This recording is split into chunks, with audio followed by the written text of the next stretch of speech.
croisons les doigts pour que tout aille bien. Hello! Il faisait tellement chaud. Là, il y avait 2 nuits où je laissais ouvert, mais on a eu un orage, un gros orage la nuit dernière. Alors, on va regarder un petit peu. Ah, ils m'ont encore vidangé l'abreuvoir parce qu'ils me mettent des copeaux dedans. Et par capillarité, vous le voyez là. Parce qu'il y a un trou dans la caisse. Vous voyez l'eau qui s'est déversée par capillarité. Ça, c'est chiant. Hein. Pourtant, vous êtes tout petit. Hein. Alors. Bon, bah, tout le monde est en forme. J'en ai perdu un hier. Alors, la nurserie, elle a été installée le jour de la canicule. C'est bien simple. C'était jeudi. Mais bougez pas, mes petits piots. Je vais vous remettre à boire parce que vous allez crever de soif, là, c'est sûr. Ah, mais il n'y a plus rien, du coup. Plus rien du tout. Hier, j'avais changé les copeaux en dessous, la plaque chauffante, pour qu'ils soient secs. Bah, d'ailleurs, là, c'est bon. Ils sont toujours secs. Le principal, c'est qu'ils aient quand même un point où il n'y a pas trop d'humidité. Tant qu'à faire, je vais la changer, ça aussi. Attendez, j'ai plein de choses à dire. Je sais pas par où commencer. Donc, à la base, j'avais 10 poussins. Il y en a même eu un 11e que j'ai aidé à naître. Mais bon, de toute façon, ça n'a pas été, c'était sûr et certain. Et en fait, hier, il y en a un, je dis, oh, ça n'a pas l'air d'aller trop bien, tout ça, pas trop de tonus. Et en fait, je pense que c'est un petit qui... Ça doit être le dernier né, celui que j'avais mis en dernier dans la nurserie, parce qu'il avait un peu de mal au niveau de ses pattes. Il a tendance à écarter un peu les pattes. Bon, après, ça veut rien dire, hein, il aurait pu aller très bien, mais... Je pense qu'à mon avis, il a jamais trop mangé, jamais trop bu. Il a juste tenu sur ses réserves. Ça arrive, ça m'est arrivé. La toute première fois, j'ai eu Nunuche qui avait voulu faire qui a fait une couvade.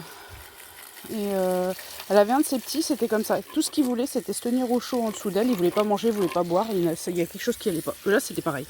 J'ai reconnu tout de suite qu'il y avait un manque de tonus. Il était sous la plaque chauffante. Il se mettait debout sur ses pattes pour être le plus collé à la chaleur. Alors, ce que j'ai fait hier, c'est que je l'ai remis en couveuse. J'ai redémarré la couveuse pour lui. Et là, c'est des images que j'ai tournées une demi-heure avant qu'il s'éteigne. Je pensais même pas qu'il serait mort dans la demi-heure. Hein. Je pensais que ça aurait été plus long que ça. Là, ça faisait quelques heures qu'il était dans la couveuse, 2-3 heures. Je l'avais mis dedans, donc je vais vous montrer. J'ai tourné vite fait.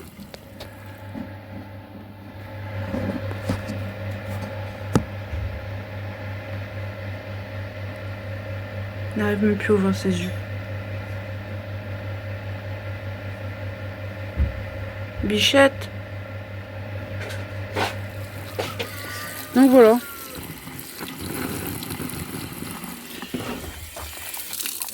Donc je suis un peu... C'était encore un poussin jaune, hein, vous voyez. Un peu déçu, j'en avais 10 de poussins. Ce qui était déjà pas énorme. Parce que oui, attention. Avec tous les orages, on a eu des coupures d'électricité et tout. Alors pour la couveuse... Attendez, je vais vous remettre de l'eau. Est-ce que tu peux décaler? J'ai tellement peur qu'il sorte, qu'il passe dans mes jambes. Tu décales mon bébé? Va sur le côté mon cœur. Mon bijou. Voilà, c'est bien, merci. Alors, attention. Qu'est-ce que je disais? Oui, la plus grande coupure d'électricité, ça a duré 3 heures. C'était la semaine dernière. Je dirais 4 jours avant, 4-5, ouais, je sais plus, 4 ou 5 jours avant la mise à plat. Je m'embête même plus à ouvrir l'abreuvoir, je remplis par le trou comme ça en dessous. Bah oui, vous avez soif. Parce que de toute façon, comme ils me vident l'abreuvoir par capillarité, alors pendant plusieurs heures, ça peut aller très bien, puis d'un seul coup, ils vont tout me vider, donc je veux pas le remplir à fond. Plus il y a d'eau, plus c'est un chantier.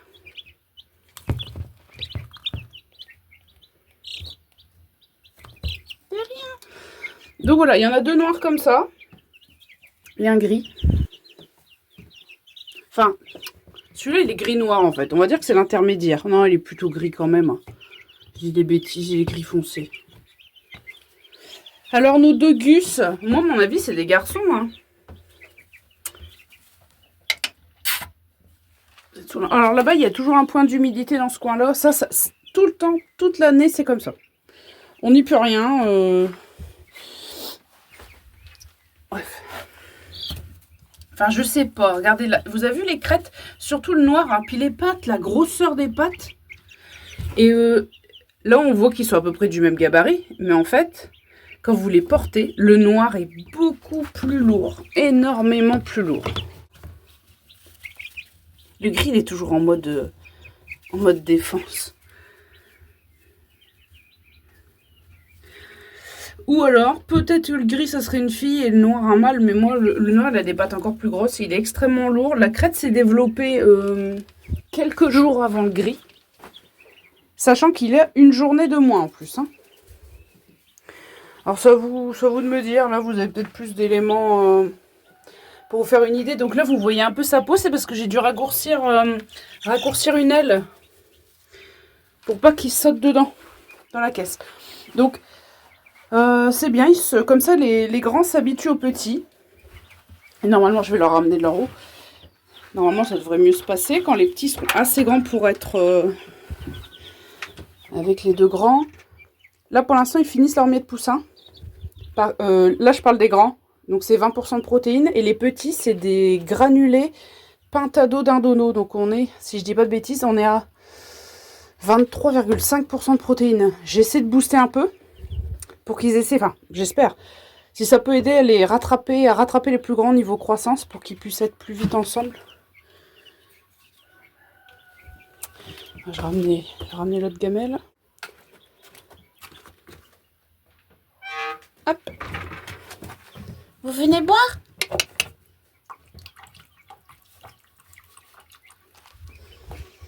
Ah, ça gratte. Pour l'instant, il gratte pas encore trop, mais bon, ça va bientôt arriver. Hein. On va mettre un chantier.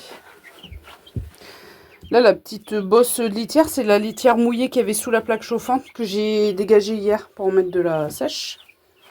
Là, la zone sous la plaque, elle est sèche, là, donc c'est bon. Le principal, c'est ça. Parce que de toute façon, ils vont recontinuer à embêter le monde avec l'abreuvoir, c'est sûr et certain. Donc voilà, les grands et les petits sont habitués ensemble comme ça, en toute sécurité. Je me tracassais un peu l'esprit à savoir comment j'allais faire. Donc là, du coup, c'est depuis jeudi soir qu'ils sont là. Là, on est samedi matin. D'ailleurs, ça me fait bizarre dans la maison. Hein. Il y avait les deux grands qui étaient dans cette caisse-là, dans la maison. Je rappelle pour ceux qui n'ont pas suivi. Donc ça commençait à être compliqué. Il fallait faire des nettoyages tous les jours et tout. Eux, ils commençaient à être trop grands. Heureusement qu'ils étaient qu'à deux. Donc voilà. Et donc jeudi avec la canicule, bon, je vais vous filmer un peu les poussins pendant que je parle. Avec la canicule, pas possible, je vais pas pouvoir filmer. Puis finalement, hier il faisait encore pas mal chaud, moi je trouvais. Puis il faisait lourd. Ça va les bébés? Mais vous voyez le poussin qui est mort hier? Là vous voyez qu'ils ont des débuts de plumes au bout des ailes.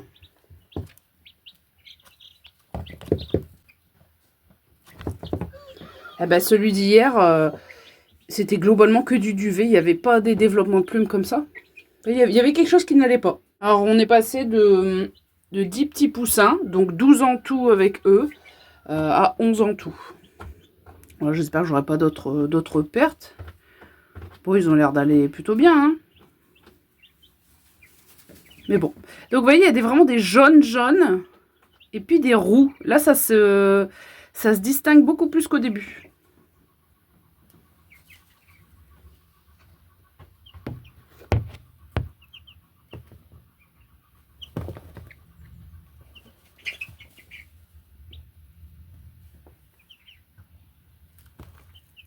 On a soif, hein. Voilà, coupure d'électricité et tout ça. Et puis, bah, jeudi, on a eu des pointes de chaleur à 40. Imaginez, c'est plus que dans la couveuse. Plus que dans une couveuse, incroyable. Plus que l'intérieur du corps humain. Enfin, c'est...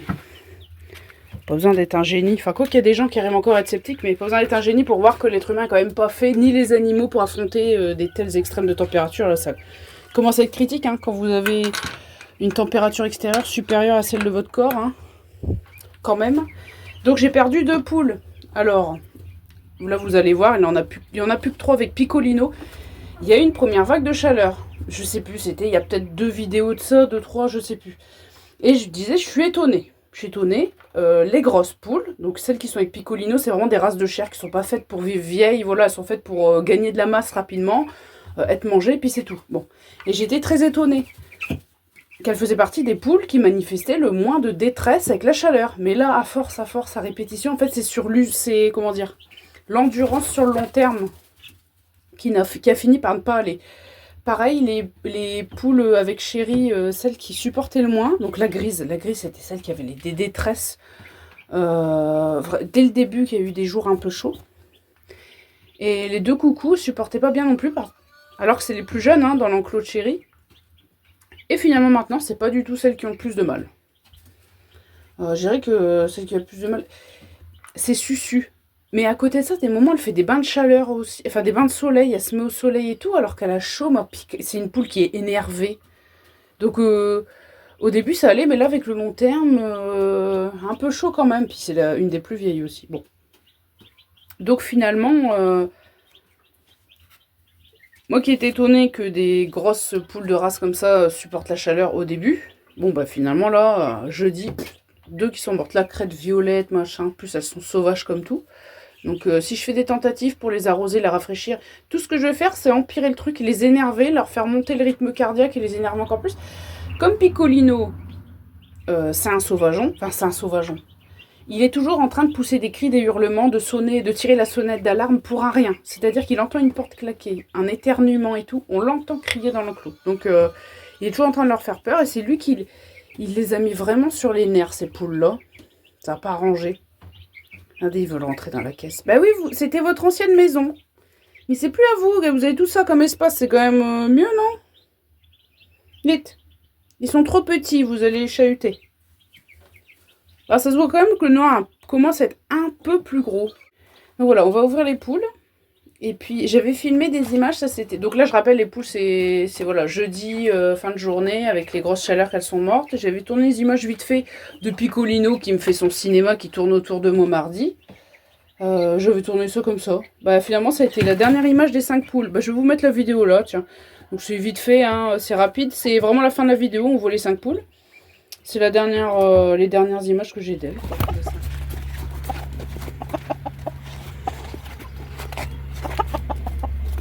Allez, va manger.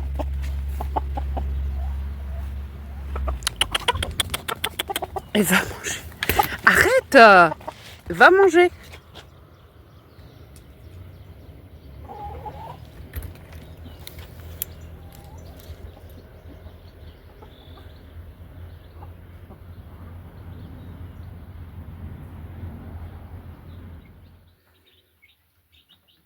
Voilà, maintenant je vais les ouvrir. Il n'y en a plus que 3. J'espère que j'en perdrai pas d'autres. Quand même. Mais ouais, ça a fait un petit choc quand même. Il y a un avantage quand il y a des grosses pluies d'orage, c'est qu'en fait ça me nettoie tout. Mais il faut vraiment des grosses pluies pour que ça marche. Là c'est nickel. Voilà, à part quelques petits gravillons là. Impeccable. Bon là je suis en train de finir ce seau là. Vous auriez vu, tellement il a fait chaud. La mousse, l'épaisseur de mousse, d'écume que ça faisait là. Là je rappelle par exemple, ce seau là je vais le finir. Et après je le nettoie. Je le nettoie à fond et je le fais repartir en fermentation. En remettant un peu du jus de ce seau là dedans. Pas comme la fois où je vous avais fait une démonstration en partant de rien. Voilà, comme ça au moins les seaux ils sont nettoyés à fond assez régulièrement, tout ça. Donc lui normalement c'est le prochain seau à être utilisé. Mais là c'est une fermentation plus, tellement il a fait chaud en fait.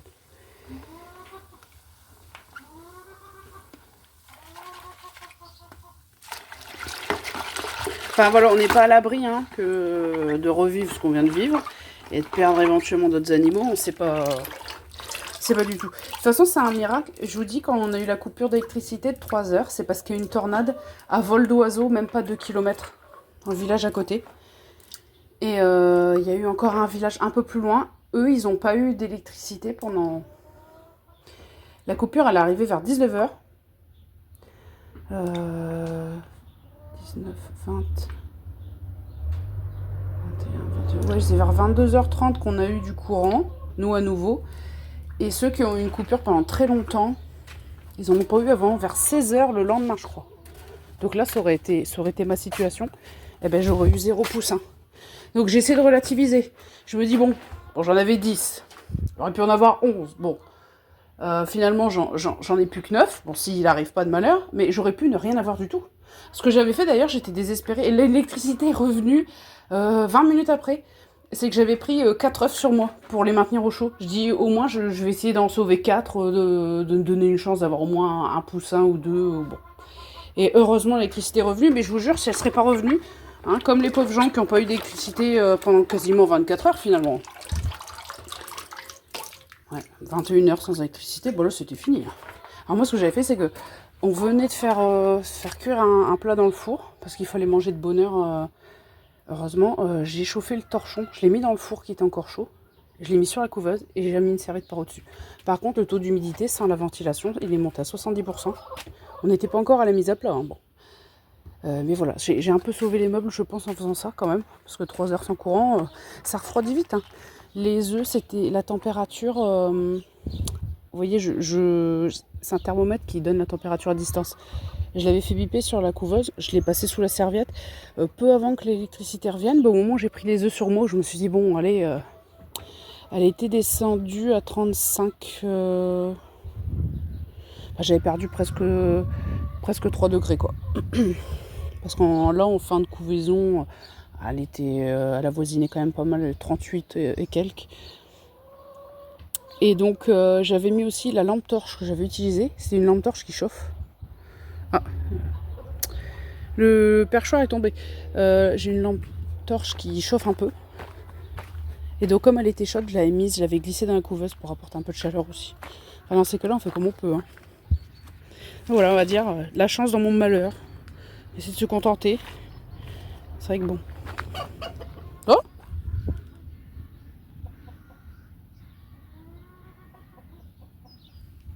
sympa comme couleur. Ok. Bon, tout le monde va bien.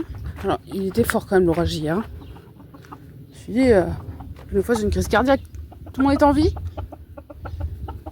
Ouais. Alors, pas de mauvaise surprise. Oui, alors les sacs poubelles, c'est contre les corbeaux, mais forcément avec le vent qu'on a eu hier, celui-là il est tombé. Bon, écoutez, à moins qu'il y ait quelque chose que j'ai pas vu, on n'a pas trop de dégâts. Ça m'a un peu chahuté les pieds de tomates et les pieds de courge qui ont quand même des grosses feuilles maintenant, donc une certaine prise au vent, mais ils devraient réussir à s'en remettre. Hein. Normalement.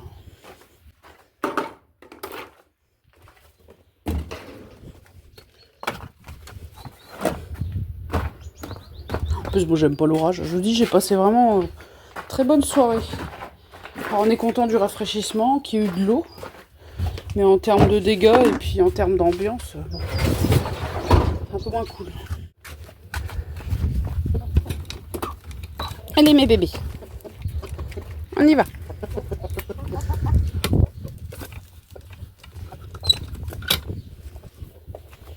Donc plus que Susu. Première couchée, dernière sortie. Ah non, quelle énergie.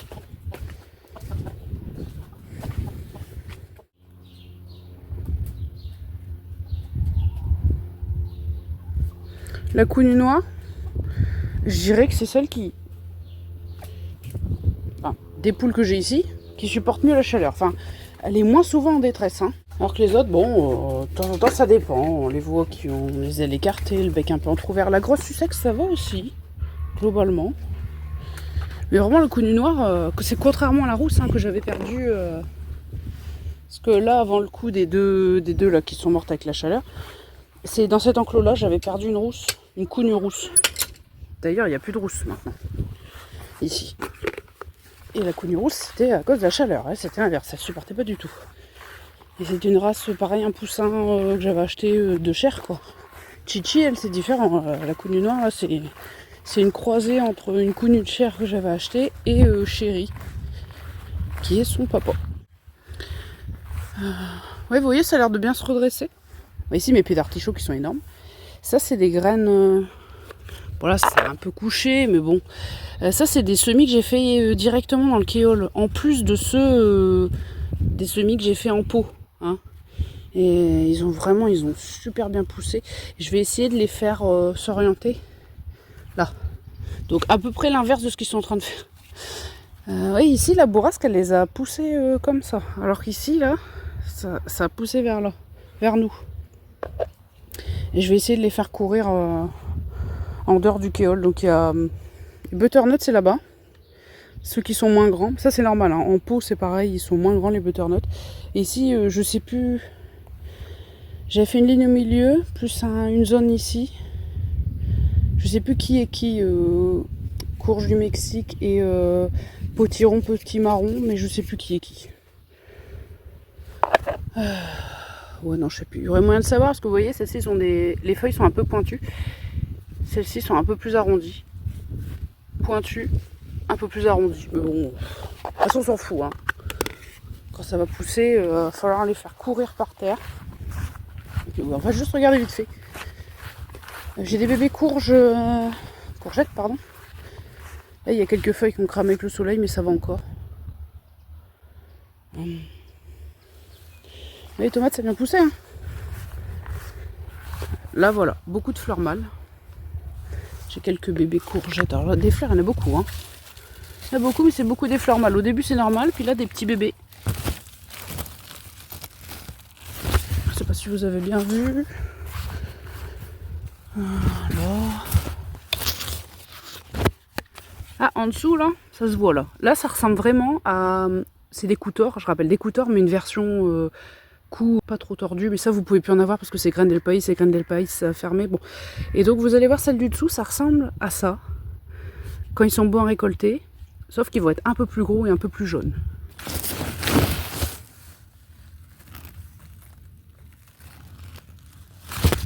Voilà, je sais pas ce que vous voyez parce que je tends le téléphone, mais... Voilà, donc les tomates, ça vient pousser. Les courges aussi, vous pouvez voir, les courgettes, pardon, à chaque fois je dis courges. Courgettes. Voilà, on va pas perdre plus de temps. Mais bon, j'ai rien perdu pour l'instant. Avec la chaleur, les orages malgré tout.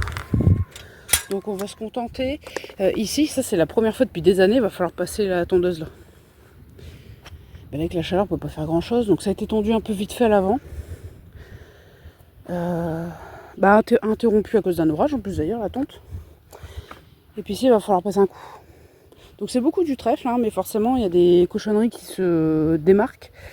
Par contre, contrairement à ce qu'on pense, on pourrait se dire, ils sont heureux, ils ont de la verdure et tout. Ils sont tellement chiants, là, Piccolino et ses poules, tellement difficiles qu'ils aiment pas trop marcher sur la verdure. Ils préfèrent marcher sur la terre sèche, je vous jure.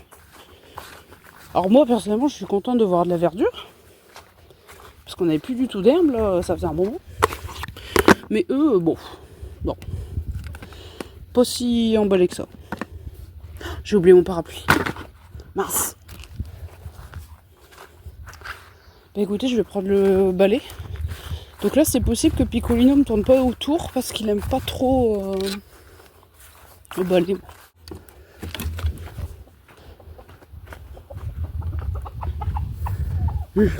C'est marrant. Hein.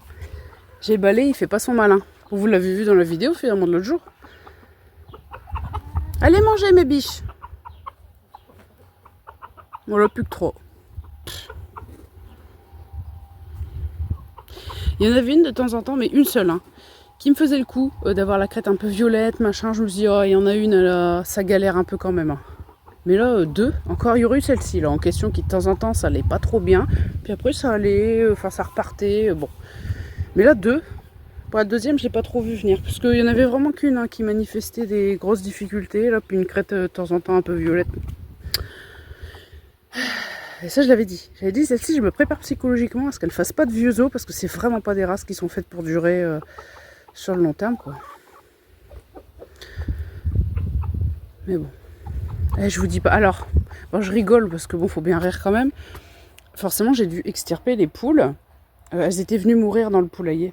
Bon, donc il fallait que j'extrais les poules du poulailler. Donc pour enlever les deux en même temps, voilà, je tiens chacune par une patte. Vous auriez vu les hurlements de Piccolino, comme si j'avais tué les poules, comme si c'était de ma faute, surtout qu'il les avait vues, hein, qu'elles étaient mortes, hein. Forcément il a eu le temps de les voir. Il a poussé des hurlements, comme si c'était moi qui les avais zigouillés. Il a fait peur aux autres, c'était vraiment un branle-bas de combat, je vous dis pas. Ah non, non, je suis armée, tu peux pas, ah, il va me faire mentir, comme d'habitude d'ailleurs. Non, non, distance, va manger. Ouais, quand même, t'es quand même tenté, hein, bon. Mais vous voyez, je pensais qu'il n'y allait pas avoir beaucoup de pommes cette année parce qu'il y en a eu énormément l'an dernier. Mais en fait, bon, ceux qui sont connaisseurs de la taille des arbres fruitiers, ils vont faire un malaise en voyant les miens, mais il y a quand même beaucoup de pommes. Niveau prunes, je sais plus, c'est ce prunier, celui-là, bof. Mais celui-là, il a des branches super chargées.